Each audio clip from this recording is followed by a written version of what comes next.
Baik, selamat pagi. Pada kesempatan kali ini kami akan mempresentasikan hasil wawancara kami yang telah kami lakukan dengan salah satu pelaku usaha, yaitu usaha yang dimiliki oleh Ibu Liliana, di mana usaha yang dimiliki oleh Ibu Liliana ini adalah usaha jasa yang bergerak di bidang jasa, yaitu private les. Nah, tujuan dari wawancara ini itu kami mengetahui proses pendirian usaha, cara pengelolaannya bagaimana, serta tantangan yang dihadapi oleh Ibu Liliana tersebut dalam menjalankan bisnisnya. Nah, narasumber yang kami wawancarai tersebut ini mengatakan dia sudah mengelola usahanya atau menjalankan usahanya itu kurang lebih dari tahun 2000. Jadi kurang lebih udah 25 tahun kurang lebih lah ya. Nah, sejak awal berdirinya usaha ini dijalankan secara mandiri, ibunya sendiri aja, terus dia mengalami perkembangan secara bertahap.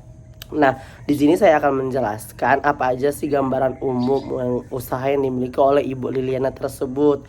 Nah, karena ini private les, menurut saya itu private les ini menurut Ibu Liliana, menurut Ibu Liliana ini secara umum private les ya kayak pada private les pada umumnya yang bergerak di jasa pendidikan ya, di mana mereka menyediakan bimbingan belajar tambahan di luar sekolah. Private les itu bisa membantu siswa-siswa yang mungkin kurang paham pelajaran supaya bisa belajar dengan lebih fokus, lebih ngerti, dan nilainya itu bisa lebih meningkat. Nah, sistem belajarnya itu bisa secara bertahap tatap muka ataupun secara online, jadi kayak sesuai kebutuhan oleh siswanya masing-masing sih. Itu yang bisa kami sampaikan karena kami waktu pada wawancara kurang lebih seperti itu yang disampaikan oleh Ibu Liliana. Halo, perkenalkan nama saya Juliana. Jadi setelah kita mewawancarai Ibu Liana, usaha ini beliau bilang dia mulainya sejak awal tahun 2000, di mana dia mulai mengajari anak-anak di sekitarnya, di sekitar rumahnya. Seiring berjalannya waktu, usahanya pun makin berkembang sampai sekarang. Yang melatar belakangi ia memulai usaha ini dikarenakan beliau bilang waktu muda dia kepikiran untuk berkuliah, jadi usaha ini sangat cocok untuk anak kuliah karena waktunya lebih fleksibel. Yang kedua itu dikarenakan setiap semester otomatis pasti ada kayak break seasonnya yang 1 bulan ataupun 2 minggu.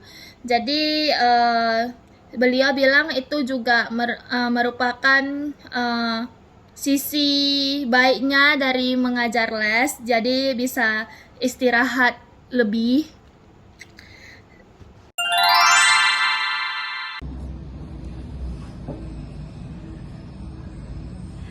Selanjutnya di sini saya akan menjelaskan apa sih tantangan dari usaha ini dan gimana cara mengatasinya.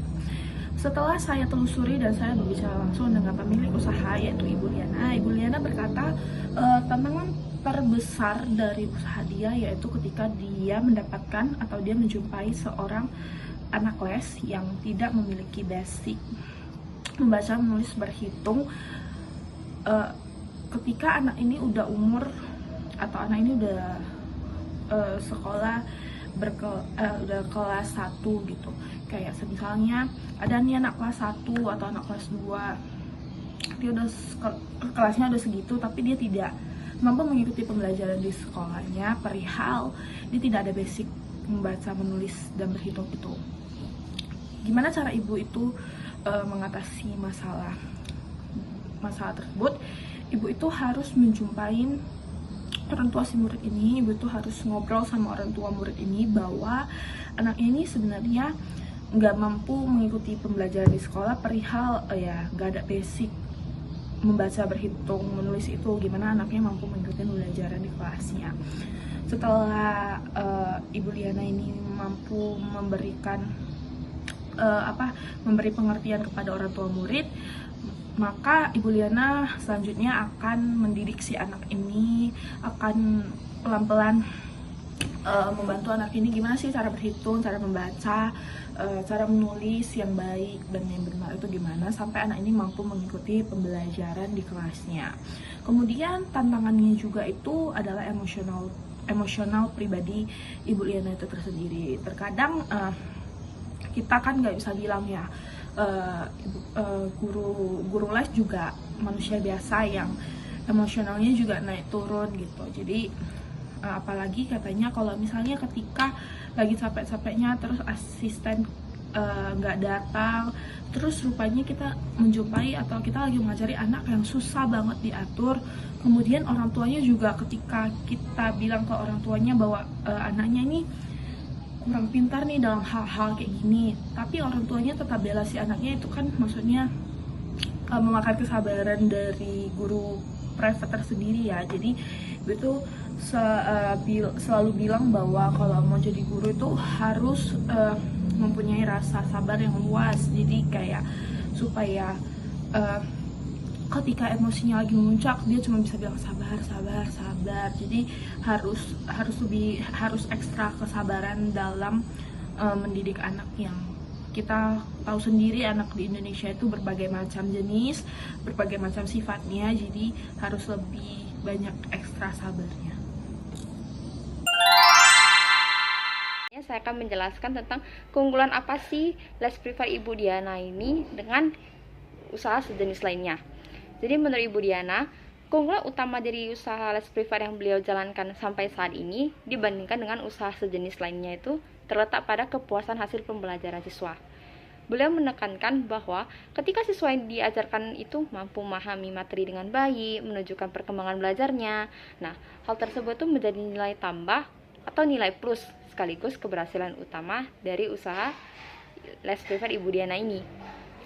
Selain itu, sistem privat les juga memiliki fleksibilitas waktu. Jadi jadwal belajar dapat disesuaikan dengan kebutuhan siswa dan orang tua.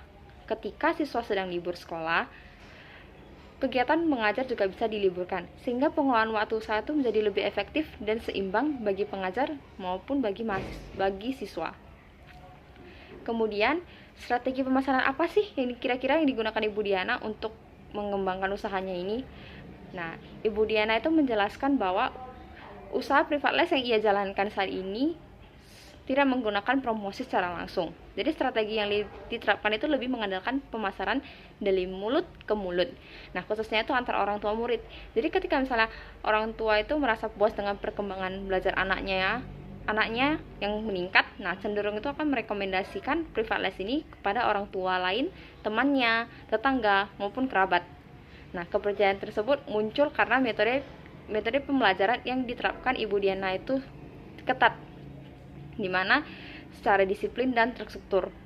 Nah, pengajar itu akan menetapkan jadwal belajar yang jelas gitu, memberikan target pembelajaran, serta itu memantau penyelesaian tugas siswa secara rutin gitu.